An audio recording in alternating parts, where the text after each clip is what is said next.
But the first thing I want to talk about is a strategy.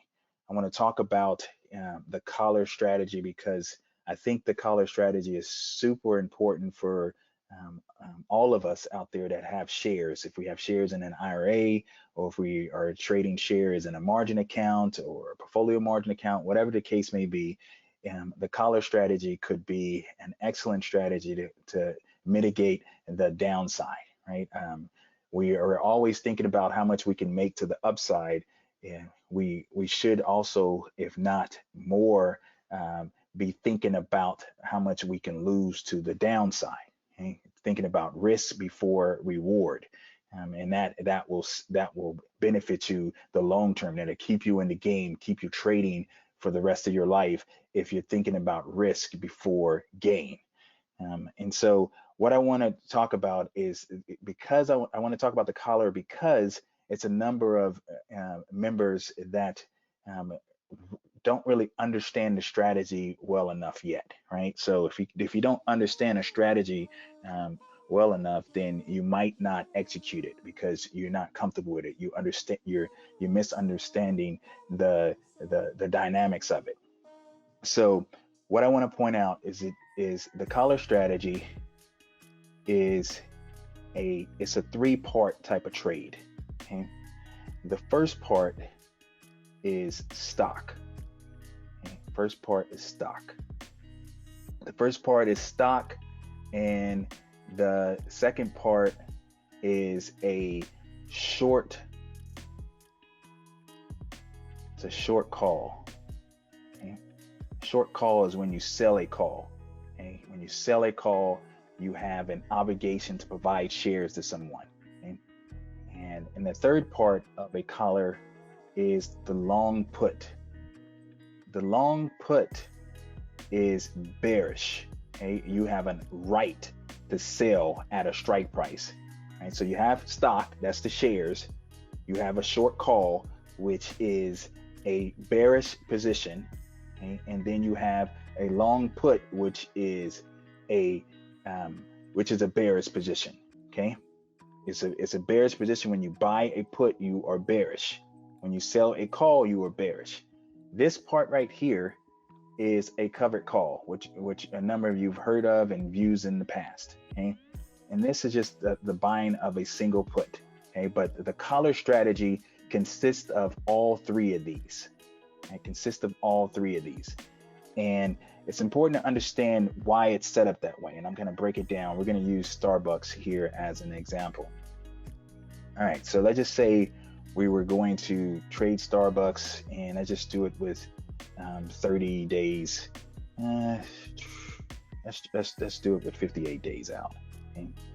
All right, so don't even like that. We normally would do this in a 30 days. So let's go with a 30 day. All right, so this is the option chain.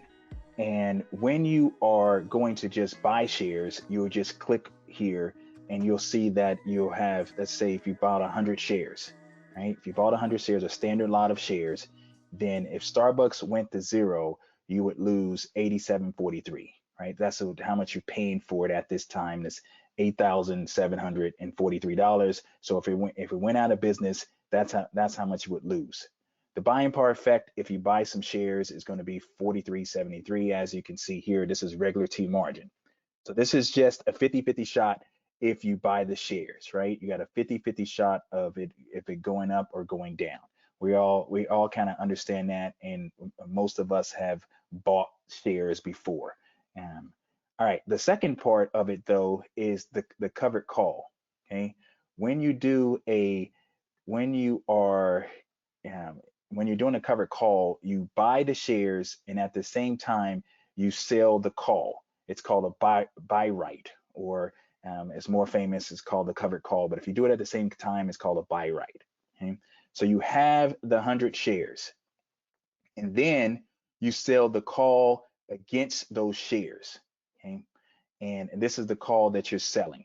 When you sell a call, you are bearish. Always, when you sell a call, you're bearish, and you have an obligation to provide shares to the buyer of the call. Well, it's called a covered call because you already own the shares, right? So if you had to give the shares to the buyer who has a right to buy at the strike price, then you already have that. It's covered. You already have that collateral to the side. You already have that monies to the side to be able to do it. Okay? Now, a covered call is a strategy that is bullish. It is a bullish strategy that you want to go up, but you have a limit to the upside. Okay, you want it to go up, but if at the point that it hits the strike price, that's where you stop winning. The strike price of the call. This is the call here. Once it hits that strike price, that's where you stop winning. But you get the appreciation all the way up into that point. So think of it as if you have an asset, you have a house. You bought a house and you bought a house at $100,000. Okay.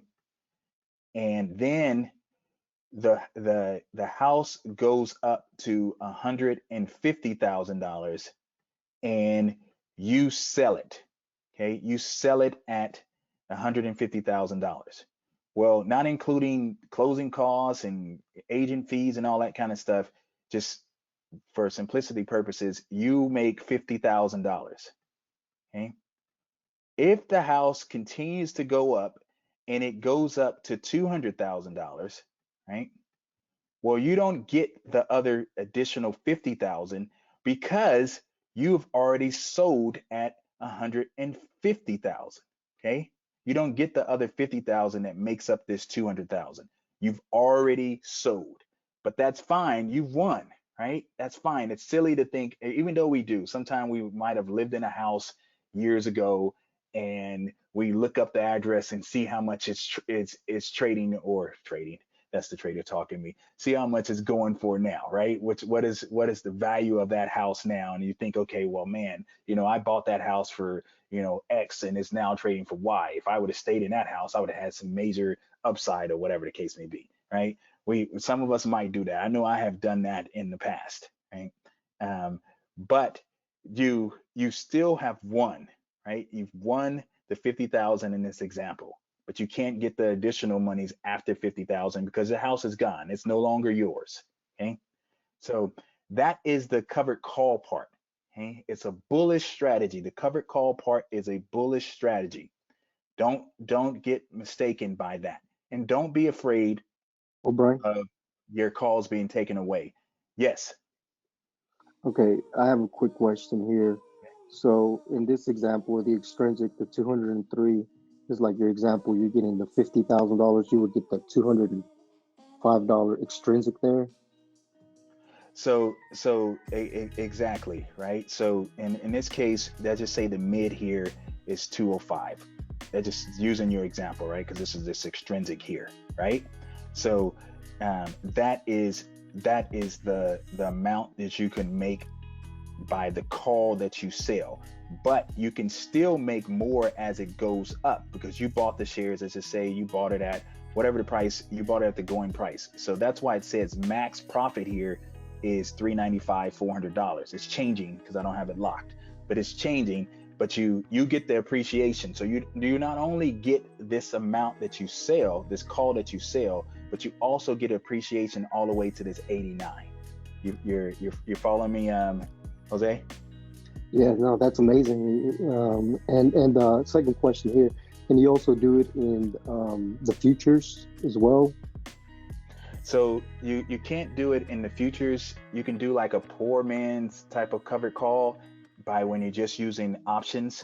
When you like buy a call far out, long dated, like a leap type of call, and then you sell calls against it. You can do a poor man's covered call, but you can't do a traditional regular covered call because a regular covered call includes shares. In the futures, they don't have shares. It's contracts. It's like futures contracts. So it's not the same. It's not apples to apples there. Understood. Okay, but great question.